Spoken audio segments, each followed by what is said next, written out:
घुंघराले बाल, भूरी आंखों वाली बहुत ही प्यारी 3-4 साल की एक बच्ची अपनी माँ का हाथ पकड़े सड़क पर जा रही थी।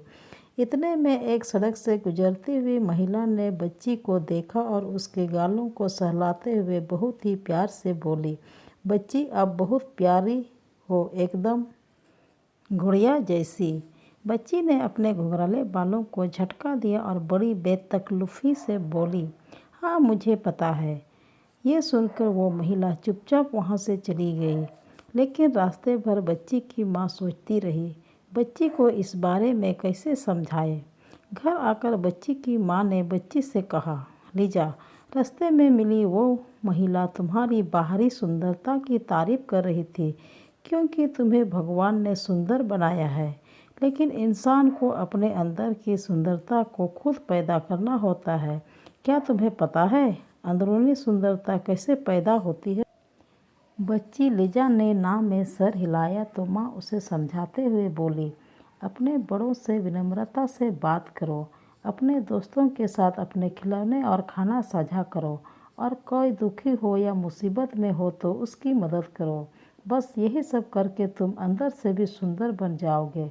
माँ, मैं समझ गई और आगे से ध्यान रखूँगी, लीजा ने कहा, और उसकी माँ ने उसे गले लगाकर प्यार किया और फिर आगे हमेशा कोशिश की कि वो इस सबक को कभी ना भूले और उस दिन की तरह बेरुखी से किसी से बात ना करे।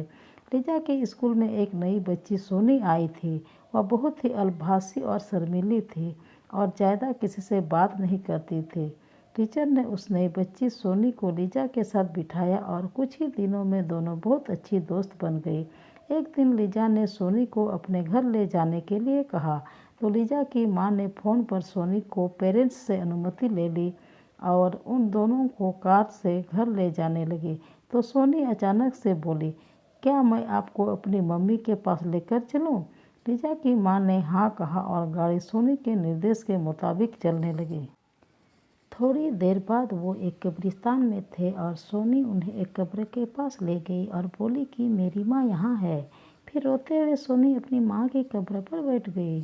लीजा भी उसके पास ही बैठ गई। सोनी ने रोते हुए बताया कि उसकी माँ की मृत्यु कैसे हुई थी और कैसे उसके पापा ने दूसरी शादी कर ली थी।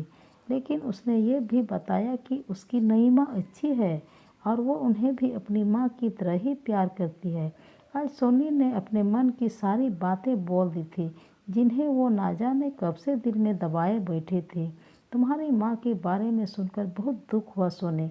लीजा पूरे समय अपनी सहेली सोनी के आंसू साफ करते हुए उसे सांत्वना दे रही थी और यही बात लीजा की माँ को बहुत अच्छी लगी।